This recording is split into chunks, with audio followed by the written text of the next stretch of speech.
नमस्कार दोस्तों। आज अपन पढ़ेंगे सिंधु घाटी सभ्यता भाग 2। देखिए, प्रमुख स्थल यानी सिंधु घाटी सभ्यता के प्रमुख स्थलों में से नंबर 1 पर आता है हड़प्पा। देखिए मित्रों, हड़प्पा को खोजा किसने? नाम था दयाराम साहनी। आप कैसे याद करोगे? यानी कोई आदमी किसी की चीज़ हड़पता है तो तीसरे आदमी को दया आएगी, यार बेचारे की चीज़ हड़प ली, तो हड़पने से याद कर लेना दयाराम साहनी। इसको दया आ गई साहब, दयाराम साहनी। ठीक है, कब करी साहब? 1921 में झुमारी हुई थी साहब, याद कर लेना 21 के अंदर। ठीक है, अभी एक पाकिस्तान में देखो, सिंधु घाटी सभ्यता के 2 प्रमुख स्थल है जो हड़प्पा और मोहनजोदड़ो। दोनों कहाँ हैं वर्तमान में? अपने पाकिस्तान में। ठीक है, पाकिस्तान में कहाँ है? ये पंजाब प्रांत में है। देखिए, अपने हड़प्पा आता है पंजाब में और मोहनजोदड़ो आएगा सिंध प्रांत में। ठीक है, ये मोंटगोमरी जिला था, लेकिन वर्तमान का नाम है साहिवाल। ठीक है मित्रों, और रावी नदी। देखो आप ये दोनों भी नाम कैसे याद करोगे? आप याद कर लो, राव सामने कुछ चीज़ हड़पी, राव सामने कुछ चीज़ हड़पी, तो हड़पने से आपको रावी नदी याद आ जाएगी। ठीक है, राव सामने। और शाहीवाल, शाही लोगों ने कुछ चीज़ें हड़पी तो शाहीवाल याद आ जाएगा जिला अपना। ठीक है, नदी रावी नदी और शाहीवाल जिले का वर्तमान नाम है। ठीक है, तो सर्वप्रथम और सिंधु घाटी सभ्यता को हड़प्पा सभ्यता क्यों कहते हैं? क्योंकि सबसे पहले हड़प्पा का ही उत्खनन हुआ था 1921 में, इसीलिए इसको हड़प्पा सभ्यता भी कहा जाता है। ठीक है मित्रों, अब आता साहब, इसमें 2 टीले मिले हैं। एक टीला तो पश्चिम की ओर है, एक टीला पूर्व की ओर है। तो पश्चिमी टीला और पूर्वी टीला। ठीक है, तो पश्चिम की जो टीला है उसको दुर्ग है, उसमें दुर्ग था। ठीक है, यानी आप ऐसे याद कर लो, भारत का नक्शा है, जो पाकिस्तान की ओर है उधर तो दुर्ग था, और जो भारत की ओर उधर क्या था? नगर था। यानी भारत पड़ता है पाकिस्तान के पूर्व दिशा में, उधर नगर था। ठीक है, तो पश्चिमी टीला जहाँ दुर्ग था, उसके व्हीलर मोदे एक इतिहासकार हुए हैं, इन्होंने उसको क्या नाम दिया? माउंट एबी। यानी पश्चिमी टीले को नाम देते हैं वो माउंट एबी। ठीक है, और जो पूर्वी टीला है जहाँ नगर था, उसका दक्षिणी हिस्सा वहाँ एक कब्रिस्तान था, और उस कब्रिस्तान को नाम क्या दिया गया? R37, R37 उस कब्रिस्तान का नाम है। आपसे पूछा जा सकता है कि सिंधु घाटी सभ्यता में R37 क्या था, तो आप क्या बताओगे? कब्रिस्तान। ठीक है मित्रों, अब ये बहुत अच्छा प्रश्न पूछा था बार बार कि किस स्थान से क्या चीज़ प्राप्त हुई। तो अपन बात करते हैं हड़प्पा से। हड़प्पा से प्रमुख अवशेष कौन कौन से?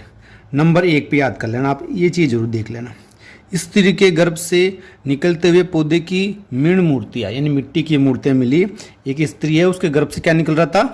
पौधा निकल रहा था। तो वो मूर्ति कहाँ से मिली? हड़प्पा से मिली। ठीक है, अब स्त्री को पीतल की गाड़ी पसंद थी, तो एक्का गाड़ी, पीतल की एक्का गाड़ी मिली कहाँ से? हड़प्पा से मिली। ठीक है, अब स्त्री को एक लकड़ी का ताबूत मिला। लकड़ी का ताबूत यानी शव दफनाने के प्रमाण मिलते हैं कहाँ पर? हड़प्पा सभ्यता से। ठीक है, अब स्त्री को लकड़ी का ताबूत मिला, इसमें क्या रखेगी वो? प्रसादन मंजूषा, यानी अपने सास जो श्रृंगार पेटी होती है वो है, कांसे का दर्पण, ये सब लकड़ी के ताबूत में रख लिया, एक तरह से याद कर लेना आप। ठीक है, और वहाँ पे क्या मिला? एक अन्नागार मिला, उसमें 12 कक्ष है, 6 इधर 6 एक तरफ, दोनों के बीच में दूरी थी, यानी 6 कमरे थे वन साइड और 6 कमरे वन साइड एक चबूतरे पर, और दोनों के बीच में दूरी थी जो 23 फुट थी। और टोटल क्षेत्रफल था इनका कितना? 55 × 43 वर्ग मीटर। ठीक है मित्रों, और हड़प्पा में चलो मित्रों, अगला पॉइंट अपना कि हड़प्पा में सर्वाधिक अभिलेख युक्त मोहरी मिली। यानी यहाँ पर जो मोहरी मिली है उसमें अभिलेख सर्वाधिक मिले है, तो वो किस में है? हड़प्पा की मोहरे में। यानी जहाँ यहाँ जो भी मोहरी मिली है वहाँ पर अभिलेख सबसे ज़्यादा मिले हैं वो हड़प्पा की मोहरों में मिला है। ठीक है मित्रों, अगला है गेहूँ और जौ के दाने भी यहाँ पर मिले हैं, ये कोई इतना इम्पोर्टेंट नहीं है। ठीक है, इसके अलावा ऋग्वेद में हड़प्पा को हरूपिया भी कहा गया है। देखिए, अपन मारवाड़ी मान लो किसी का नाम हिंदी में नाम कमल है, तो मारवाड़ी क्या बोलेंगे? कमलिया बोलेंगे, नहीं बोलेंगे? तो वही बात है, हड़प्पा नाम है तो हरूपिया, उसको अपन मारवाड़ी में बोलते वैसे बोल दिया, हरूपिया बोल दिया। ठीक है, अपन बात करते हैं अगला मोहनजोदड़ो। देखो, मोहनजोदड़ो का दूसरा नाम क्या है? सिंध का नकलिस्तान। नकलिस्तान का होता है मरु उद्यान, यानी रेगिस्तान में कोई उद्यान उसे बोलते हैं मरु उद्यान। सिंध का नकलिस्तान कहा जाता है। और ये मोहनजोदड़ो शब्द है वो एक सिंधी भाषा का शब्द है जिसका अर्थ होता है मृतकों का टीला। ठीक है, अब ये सिंध प्रांत में देखो, सिंध प्रांत में क्यों, ये सिंधु नदी के किनारे स्थित है। ये किस किनारे स्थित है? सिंधु नदी के। आप कैसे याद करोगे? सिंध का नया याद कर लेना और मोहन का भी नया याद कर लेना, दोनों में नया आया नहीं आया। ठीक है, हड़प्पा रावी का था। ठीक है, वहाँ पर कहीं पे भी सेम वर्ड नहीं आ रहा था, इसमें आ रहा है। ठीक है, चलिए, तो सिंध प्रांत में, और सिंध प्रांत में भी कहाँ पर भाई? लरकाना जिला। क्या जिला है? लरका। काना याद कर लेना, मोहन को काना बोलते नहीं बोलते। ठीक है, तो जिला कौन सा है? लरकाना जिला है। इसकी जो खोज हुई थी वो हड़प्पा के अगले साल यानी 1922 में हुई थी। ठीक है, अब खोज करने वाले कौन थे? राखलदास बनर्जी। आप कैसे याद करोगे? मोहन को सब अपने घर में रखते हैं, मोहन को सब अपने घर में रखते हैं, तो याद हो जाएगा राखलदास बनर्जी। ठीक है, यहाँ पर 7 स्तर मिले, यानी 1 बाय 1 करके 7 स्तर है यहाँ पे। ठीक है, ये सिंधु नदी किनारे स्थित है। अब हड़प्पा और अपना क्या कहता है मोहनजोदड़ो के बारे में एक बात कही है। किसने कही है? स्टुअर्ट पीगट ने। क्या बात कही इन्होंने भाई? इन्होंने बात कही कि हड़प्पा वह मोहनजोदड़ो का एक विशिष्ट साम्राज्य की जुड़वा राजधानी का है। इन दोनों को क्या कहा? यानी सिंधु घाटी सभ्यता की ये दोनों क्या है? एक जुड़वा राजधानी है। अब ये नाम कैसे याद करोगे? यानी पीगट यानी पीली, पी के बोला, पीगट यानी पीने के बाद बोल रहा है। पीगट क्या कहता है भाई? तो जुड़वा राजधानी है। ठीक है, अलग अलग थी लेकिन पीने के बाद में वो थोड़ी रहता है आदमी को, तो अब पीना से याद कर लेना। पीगट ने क्या बोला कि साहब मोहनजोदड़ो और हड़प्पा क्या है? ये जुड़वा राजधानियाँ है। अब दोस्तों आते हैं मोहनजोदड़ो के अवशेष, यानी कौन कौन सी चीज़ें वहाँ पर मिली। देखो, सबसे इम्पोर्टेंट वहाँ पर विशाल स्नानघर मिला, यानी बहुत बड़ा बाथरूम मिला साहब। इस बाथरूम के बारे में जॉन मोर्सल कौन था? ये उस समय तत्कालीन भारतीय पुरातत्व विभाग का महानिदेशक था। उसने क्या कहा? कि विश्व का एक आश्चर्यजनक निर्माण है। किसको कहा है? विशाल स्नानघर, जो स्नानघर होता है उसको देख के क्या कहता है ये? कि ये विश्व का आश्चर्यजनक निर्माण है। ये पर्सन रीट में आया हुआ पर्सन है। किसने कहा था? जॉन मार्शल ने कहा था। ठीक है, इस विशाल बाथरूम को देख के इसने ये बात कही। ठीक है, इसकी जो क्षेत्रफल बताया जाता है, इसका आयतन क्या है?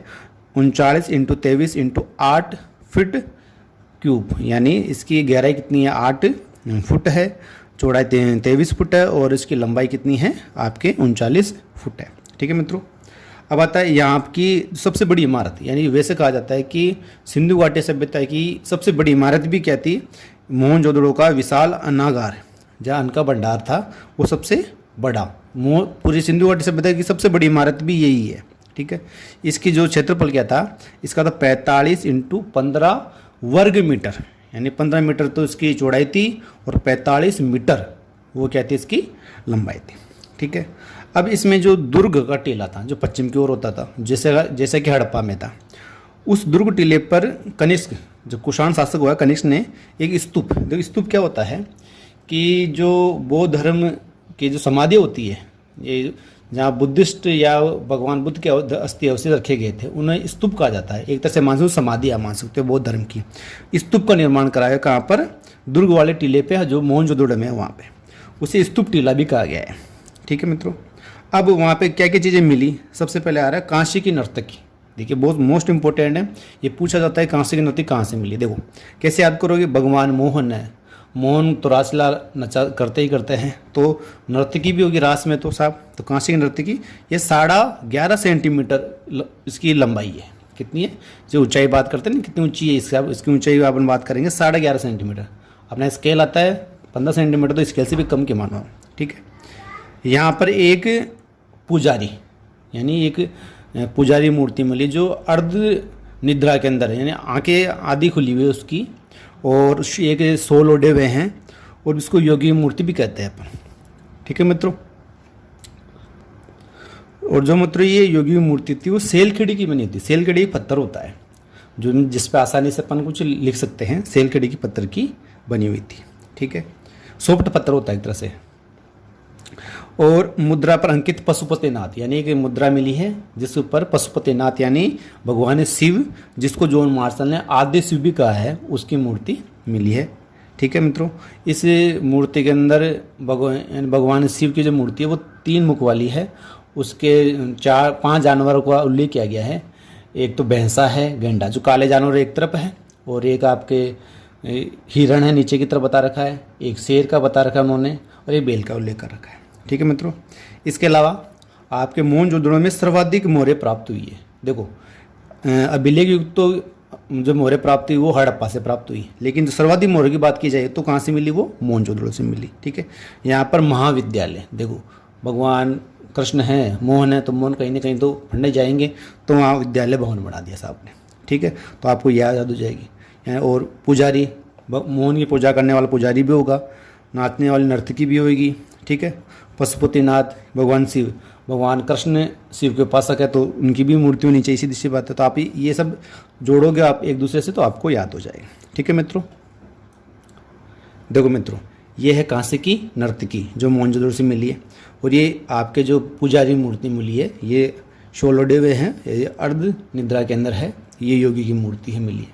ठीक है, देखो मित्रों ये है पशुपतिनाथ की मूर्ति, जिसके देखो एक और तो आपके बेल गेंडा है, बेल है, इधर आपके शेर है, और एक तरह हाथी बता रखा है, नीचे हिरण है।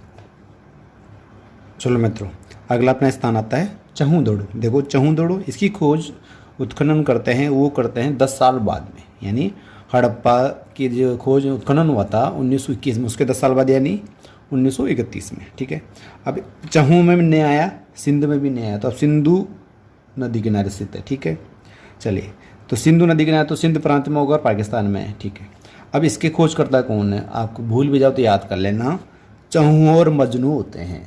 चहू यानी चारों ओर, मजनू से मजनू याद कर लेना, मजूमदार यानी मजनू, चारों ओर मजनू मिलेंगे तो अपने को याद हो जाएगा मजूमदार। ठीक है, अब इसमें क्या क्या चीज़ें मिली, देखिए यहाँ पर प्राग हड़प्पा संस्कृति यानी हड़प्पा संस्कृति से पहले वाले संस्कृति, और झूकर और झांगर संस्कृति, झूकर झांगर होते हैं उत्तर हड़प्पा संस्कृति यानी हड़प्पा के बाद वाली संस्कृति, उसके तीनों के अवशेष मिले, यानी एक तो हड़प्पा के भी मिले हैं, प्राग हड़प्पा के मिलेंगे, और उत्तर हड़प्पा यानी झूकर झांगर संस्कृति, इसके भी अवशेष यहाँ पर मिले हैं। ठीक है मित्रों, इसके अलावा मन का उद्योग, देखिए मन का उद्योग 2 जगह था, एक था लोथल, ये पड़ता गुजरात के अंदर, लोथल पड़ता है समुद्र किनारे। ठीक है, तो लोथल समुद्र के गहराई में मोती होते हैं, हो गया मन का उद्योग। ठीक है, इसके अलावा चहू यानी चंद्रमा गोल होता नहीं होता, तो आप याद कर लेना मन का, मोती भी गोल होता है। ठीक है, तो अब जैसे चंद्रमा गोल होता है तो मन का भी गोल होता है, तो ये 2 जगह मिले,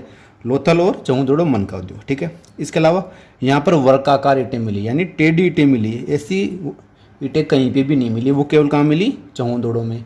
चांद टेढ़ा होता नहीं होता, वर्गाकार होता नहीं होता चांद, तो याद कर लेना वर्गाकार ईंटें कहाँ मिली, चहूदड़ो में, चेरफोर चांद, चेरफोर चहूदड़ो और वर्गाकार ईंटें। ठीक है, यहाँ पर दुर्ग का अस्तित्व नहीं मिला, यहाँ पर कोई भी दुर्ग नहीं मिला, सब जगह दुर्ग मिले लेकिन यहाँ पर दुर्ग नहीं मिला, कहाँ पर, चहूदड़ो पर।